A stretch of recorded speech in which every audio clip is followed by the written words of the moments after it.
30,50,000 cash जब्त हुआ है। पुलिस ने 33 लाख से ज्यादा रुपए जब्त किए हैं। दुर्ग निवासी लालचंद खत्री से यह कैश मिला। तो ये कैश जो है ये आमानाका थाने के पास बरामद किया गया है। चेकिंग के दौरान 33,50,000 रुपए नकदी बरामद की गई। बड़ी खबर इस वक्त आपको बता रहे हैं, आचार संहिता लगी हुई है और पुलिस की मुस्तैदी जो है वो लगातार देखने को मिल रही है। और इसी के तहत पुलिस ने जब छानबीन की, चेकिंग की, तो इतनी बड़ी मात्रा में रकम जब्त की गई है। 33,50,000 रुपए की रकम कहां ले जाई जा रही थी, इसका हिसाब किताब अब पुलिस के द्वारा मांगा जाएगा। आमानाका थाने के पास यह कैश बरामद किया गया है और हमारे सहयोगी हमारे साथ जुड़े हुए हैं, युगल तिवारी, उनसे बात करते हैं। युगल, क्या जानकारी निकलकर सामने आई? इस कैश को कहां ले जाया जा रहा था और ये इसका हिसाब किताब क्या दिया गया है? देखिए, पूरी बड़ी कार्रवाई से कही जा सकती है। 33.5 लाख रुपए जब्त किए गए हैं। आमानाका पुलिस जो स्थैतिक दल जो गठित की गई है उसकी चेकिंग चल रही थी।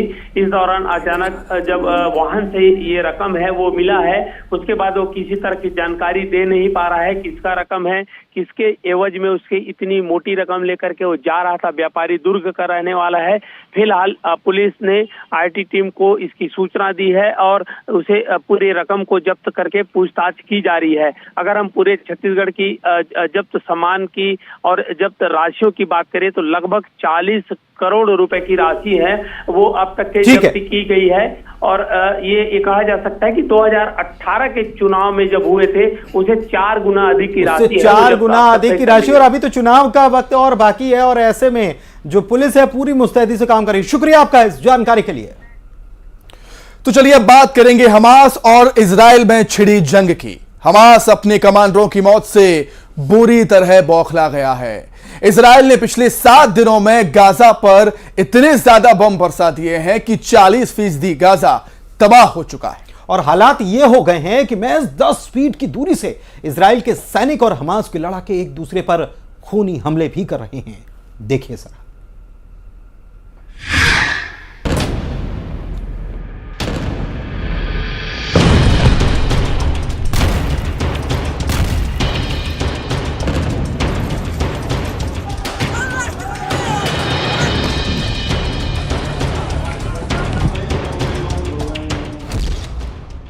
फाड़ दिया कलेजा, 10 फीट की दूरी से जंग।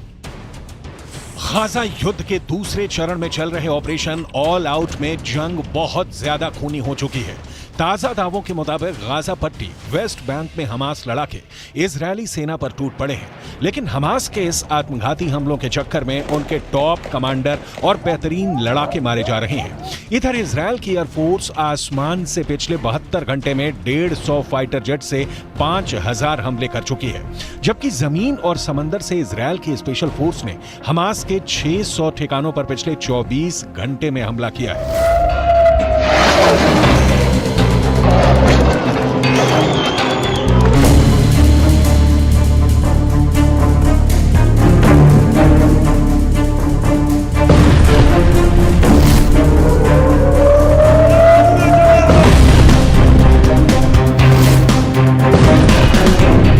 हालात ये हो गए हैं कि उत्तरी गाजा 40% से ज्यादा तबाह हो चुका है, जबकि वेस्ट बैंक में इजरायली हमले से हमास में हाहाकार मच चुका है। मिडिल ईस्ट की मीडिया के मुताबिक उत्तरी गाजा के कई इलाकों में हमास के लड़ाके और इजरायली सेना के बीच सिर्फ 10 फीट की दूरी से जंग हो रही है। इस जंग में जमकर गोलियां, रॉकेट और गोले दागे जा रहे हैं। कलेजा फाड़ इस जंग में पिछले 24 घंटे में हमास के 370 लड़ाके मारे जाने के दावे इजरायल की आईडीएफ कर रही है।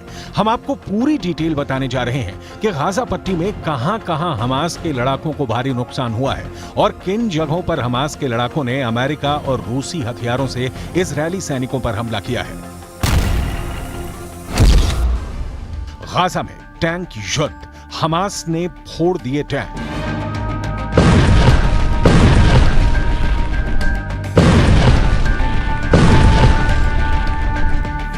पश्चिमी और मिडिल ईस्ट की मीडिया के कुछ दावों के मुताबिक हमास के लड़ाकों ने इस बार सुरंग में वाकई में भयानक खून खराबे की तैयारी कर रखी है। दावा किया गया है कि सुरंग में मौजूद हमास के उन्हीं स्पेशल लड़ाकों को भेजा गया है जो ये मान चुके हैं कि वो अब कभी जिंदा सुरंग से बाहर नहीं आएंगे। यानी हमास के ऐसे लड़ाके इस वक्त इजरायली सेना पर सुरंगों से हमला कर रहे हैं जो अपनी जान की रत्ती भर परवाह नहीं कर रहे हैं, जबकि जमीन के ऊपर मौजूद इजरायल के आईडीएफ के सैनिक खुद की जान बचाते हुए हमास के एक एक लड़ाके और कमांडरों की जानें लेने पर तुले हैं।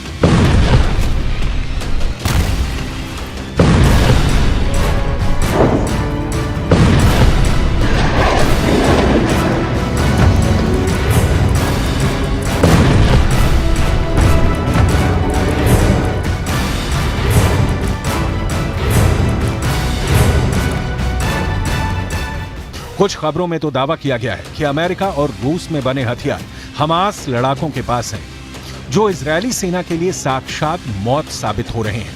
हमास के टॉप कमांडरों ने तो यहां तक दावा कर दिया है कि पुतिन का रूस हमास का सबसे अच्छा हमदर्द और दोस्त है। एसोसिएटेड प्रेस की रिपोर्ट के मुताबिक हमास ने 28 अक्टूबर को ही दावा कर दिया है कि उसकी अल कसम ब्रिगेड ने इजरायली टैंकों को तबाह करके रख दिया है। हमास का दावा है कि वो अब तक जमीनी हमला करने आए इजरायल के 2 टैंकों को तबाह कर चुका है।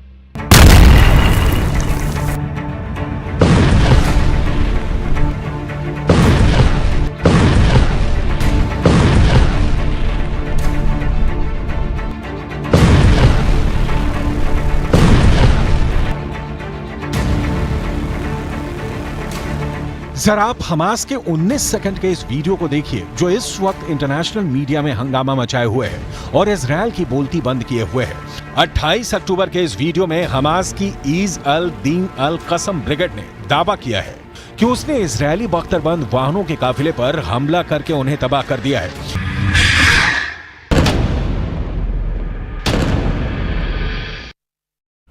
तो इस वॉर से जुड़ी पल पल की खबर आपको बता रहे हैं। इजराइल ने दरअसल एक ऐसा बम तैयार किया है जो गाजा में बिना धमाके के आतंकियों की सांसें रोक देगा।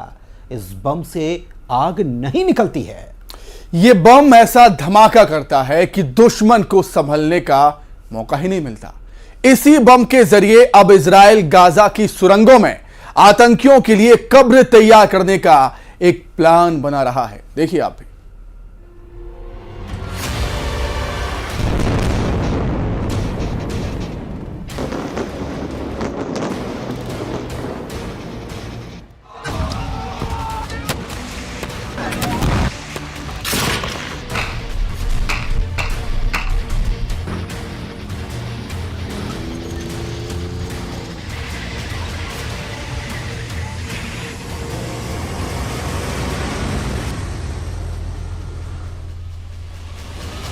इजरायल के प्रधानमंत्री बेंजामिन नेतन्याहू का सबसे ताजा बयान है। מצד אזרחי ישראל, אתם מגינים על אזרחי ישראל, אתם מגינים על הבית। इजरायल अपने स्वतंत्रता संग्राम की दूसरी लड़ाई लड़ रहा है।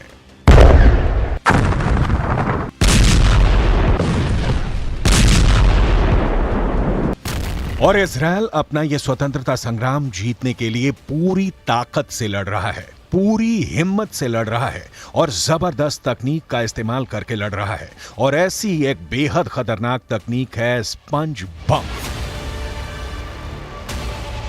गाजा जितना ऊपर है उससे कहीं ज्यादा नीचे है।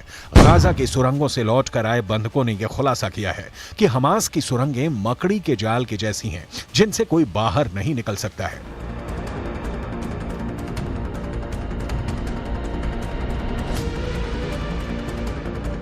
जमीन के अंदर हमास ने एक ऐसा शहर बना रखा है जिसमें 500 किलोमीटर लंबी सुरंगें हैं। इन्हीं सुरंगों में हमास की ताकत है और इन्हीं सुरंगों में हमास की कमजोरी भी है। अगर हमास इन सुरंगों से गुरिल्ला हमले करने में मदद हासिल करता है तो वो इन्हीं सुरंगों के अंदर दफन भी किया जा सकता है।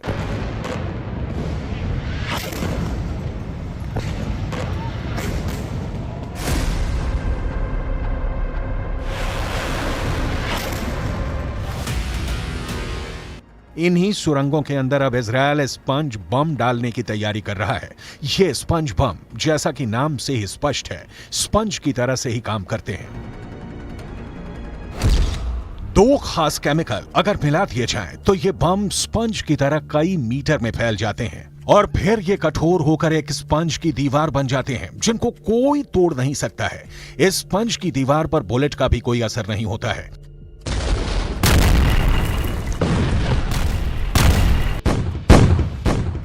ऐसी एक प्रतीकात्मक तस्वीर हम आपको दिखा रहे हैं जिसमें दो बर्तनों के अंदर दो तरह के केमिकल बनाए जाते हैं और फिर उन्हें जैसे ही मिक्स किया जाता है स्पंज की एक बादल जैसी आकृति फौरन सामने आ जाती है। अगर यह तकनीक किसी गुफा के अंदर या फिर सुरंग के अंदर इस्तेमाल की जाए तो बहुत आसानी से यह सुरंग का मुंह बंद कर देगी। अब इसे एनिमेशन की मदद से भी आपको समझाते हैं। अगर सुरंगों के अंदर से बड़ी संख्या में हमास के आतंकी गुरिल्ला वार करने के लिए सुरंग से बाहर निकलने की कोशिश कर रहे हो तो यह स्पंज बम सारे के सारे आतंकियों को एक फॉर्म की दीवार बनाकर रोक देगा। युद्ध के मैदान में इसका उपयोग करने के लिए एक सिलेंडर का इस्तेमाल किया जाता है।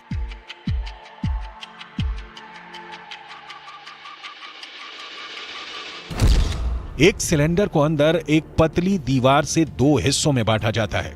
इन दोनों हिस्सों में अलग अलग दो केमिकल भरे जाते हैं और युद्ध के मैदान में इस सिलेंडर के अंदर मौजूद पतली परत को हटा दिया जाता है। फौरन ये दोनों केमिकल आपस में मिलकर एक स्पंज की दीवार का निर्माण करने में सक्षम हो जाते हैं।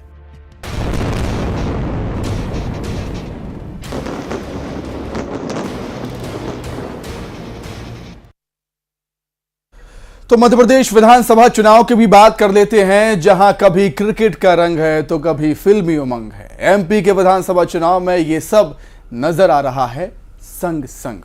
तो जय वीरू से लेकर विराट और रोहित की जोड़ी पर सियासी बयानबाजी तेज हो गई है, या कह सकते हैं कि इनकी एंट्री हो गई है। कहां से क्या कहा गया और जवाब कैसे दिया गया, आइए इस रिपोर्ट में दिखाते हैं।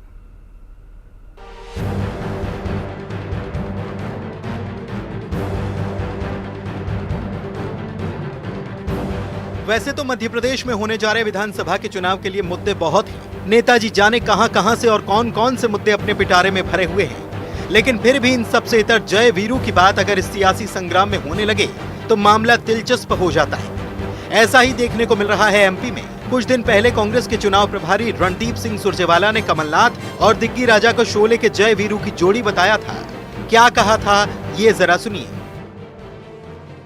माननीय दिग्विजय सिंह जी, माननीय कमलनाथ जी और हमारे सब नेता, मैं आज इस मन से कहना चाहता हूं, हमारे अंदर प्रेम और समन्वय है मध्य प्रदेश के विकास और तरक्की के लिए। और मैंने पहले भी कहा था, किसी मित्र ने मुझे पूछा, पत्रकार मित्र ने, कि इन दोनों का रिश्ता क्या है, तो मैंने कहा आपने शोले फिल्म देखी होगी, जो धर्मेंद्र और अमिताभ बच्चन का रिश्ता है वही कमलनाथ और दिग्विजय सिंह का रिश्ता है।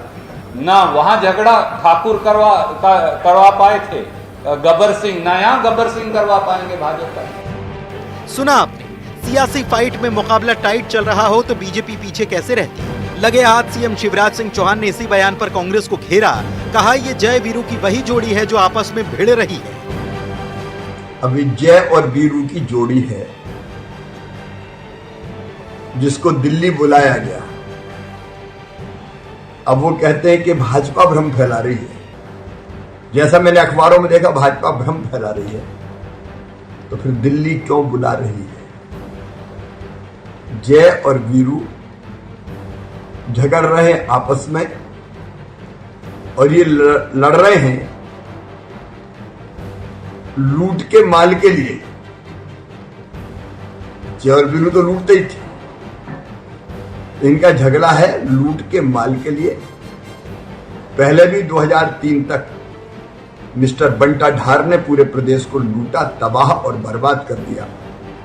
1.25 साल में श्री कमलनाथ जी ने भी मध्य प्रदेश को लूट का अड्डा बना दिया था। अब आगे कौन लूटे और कैसे लूटे, उसमें हिस्सेदारी कितनी हो, झगड़ा इनका केवल इस बात का है। और दिल्ली भी अब पता नहीं किन मुद्दों पर इनसे चर्चा कर रही है, लेकिन असली झगड़ा तो यही है। क्या दिल्ली भी इसमें शामिल है? मामले को बीजेपी दरअसल ऐसे ही हवा नहीं दे रही। कुछ वक्त पहले ही खबर आई कि दिग्गी राजा नाराज हो चले और प्रचार में नहीं दिख रहे। हालांकि खुद दिग्विजय सिंह ने इसे भ्रामक बताया, लेकिन दोनों नेताओं को जब दिल्ली से बुलावा आया तो बीजेपी ने इसे लपक लिया। अब बीजेपी के लपके हुए मुद्दे पर खुद कमलनाथ को सफाई देनी पड़ रही है। सर, आप लोगों की कल महत्वपूर्ण बैठक हुई सर, क्या रणनीति बना रहे हैं सर? महत्वपूर्ण बैठक हम तो बना रहे थे कि दौरा राहुल जी का, प्रियंका जी का, खड़गे जी का, इस विषय में हमारी मीटिंग हुई। सर, कुछ नाराजगी थी वो खत्म हो गई सर? नाराजगी की तो बात ही नहीं थी, ये तो दौरों की बात थी। इधर दूसरी तरफ एमपी के चुनावी रण में क्रिकेट का रंग चढ़ गया। इंदौर से कांग्रेस प्रत्याशी रीना बौरासी ने कमलनाथ और दिग्विजय सिंह को विराट कोहली और रोहित शर्मा की जोड़ी बताया।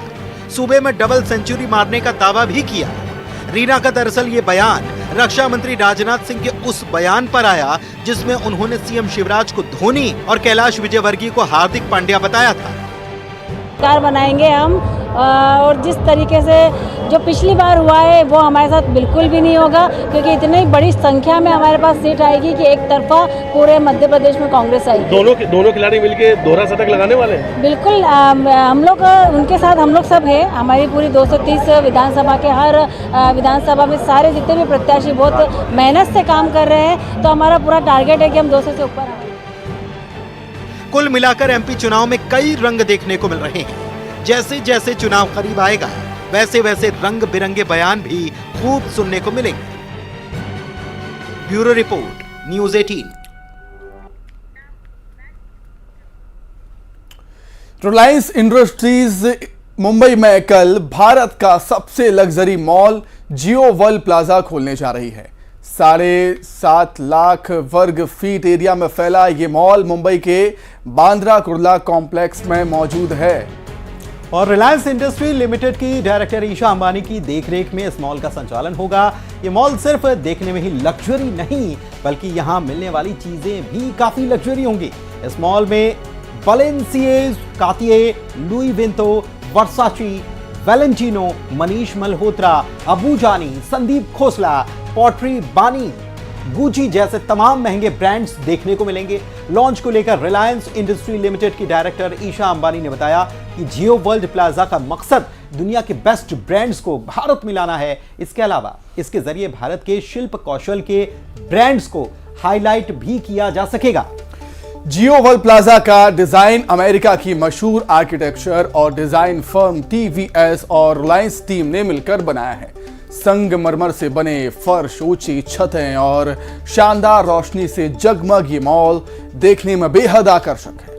मॉल में शॉपिंग से लेकर मल्टीप्लेक्स, थिएटर, बेहतरीन रेस्टोरेंट भी शामिल हैं। प्लाजा की स्ट्रक्चर कमल के फूल और प्रकृति से प्रेरित भी है।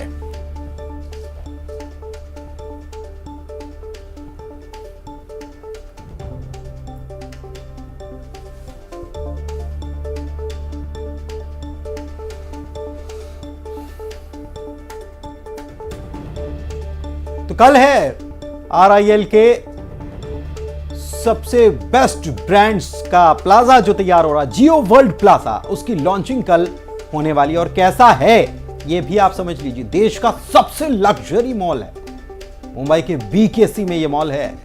कल RIL के जियो वर्ल्ड प्लाजा की लॉन्चिंग होने वाली है।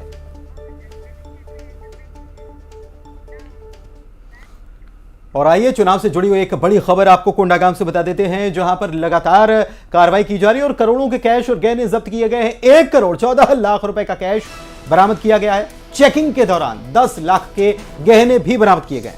5 कारों से करोड़ों कैश और गहने मिले हैं। कार सवार कैश का हिसाब नहीं दे पाए।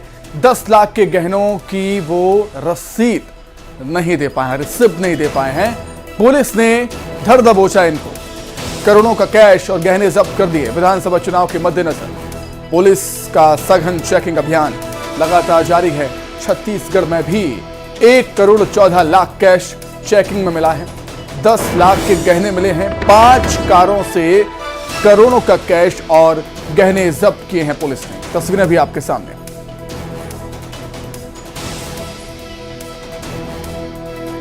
चुनाव के मद्देनजर पुलिस का चेकिंग अभियान लगातार चल रहा है और कोंडागांव में भी पुलिस लगातार जाने वाले वाहन जो है उनकी चेकिंग कर रही है, छानबीन कर रही है। और इसी दौरान यहां से बड़ी मात्रा में रकम बरामद होना। और दिलचस्प सुमित यह है कि पिछले चुनाव की अगर बात की जाए तो पिछले चुनाव में कुल 10 करोड़ के आसपास की रकम या सामग्री जब्त की गई थी, लेकिन इस चुनाव में 4 गुना से ऊपर हो चुका है। और अब अभी चुनाव में वक्त है, 4 गुना तो पहले हो चुका है और अभी चुनाव में वक्त है। विवेक श्रीवास्तव हमारे संवाददाता हमारे साथ जुड़े हुए हैं, उनसे बात करते हैं। विवेक, जानकारी दें इस खबर के बारे में। देखिए, लगातार जो चुनाव की जो स्थिति है उसको देखते हुए पुलिस लगातार जगह जगह वाहनों की चेकिंग कर रही है। तो आज मर्दापाल चौक में पुलिस जब एमसीपी लगाई हुई थी तो उस दौरान 5 कारों से 1 करोड़ 14 लाख की रकम जब्त हुई है और 10 लाख के जेवर जब्त हुए हैं। हालांकि जो वाहन मालिक है वो दस्तावेज पुलिस को दिखाए थे, पर पुलिस उससे संतुष्ट नहीं है और उसने एफएसटी टीम को उस दस्तावेज को दे दिया है, ताकि उसके बाद ही पूरे मामले का खुलासा होगा कि ये रकम 1 नंबर की है या कहीं से इन लोग चुनाव को प्रभावित करने के लिए लाया गया है। क्या था गहने जो है वो किस प्रकार के गहने, कुछ पुलिस बता पाई है क्या? पुलिस अभी भी वाहनों की चेकिंग करी। पुलिस का ये कहना था कि हम जो रूटीन है, जिस तरीके से चुनाव के माहौल है तो उसमें हम जो वहां से गाड़ियां आ रही हैं उसको लेकर वाहनों की चेकिंग कर रहे थे। इस दौरान चेकिंग के दौरान में ये 5 करोड़ के जेवरात बरामद हुए, जिसमें सोने चांदी के जेवरात हैं और नगद रकम अलग से बरामद हुई जो 1 करोड़ 14 लाख के करीब है। तो इसके बारे में हालांकि जेवरात के बारे में और रकम के बारे में कुछ दस्तावेज मालिकों ने प्रस्तुत किए थे, पर वो से पुलिस संतुष्ट नहीं हो पा रही है। पुलिस संतुष्ट नहीं हो पा रही है और इसीलिए पुलिस अब कह रही है कि पूरी छानबीन की जाएगी, विस्तृत तरीके से जांच की जाएगी। शुक्रिया आपका इस जानकारी के लिए। और इसी के साथ इस बुलेटिन में फिलहाल इतना ही। खबरें लगातार जारी हैं, आप देखते रहिए न्यूज़ 18 मध्य प्रदेश छत्तीसगढ़। नमस्कार।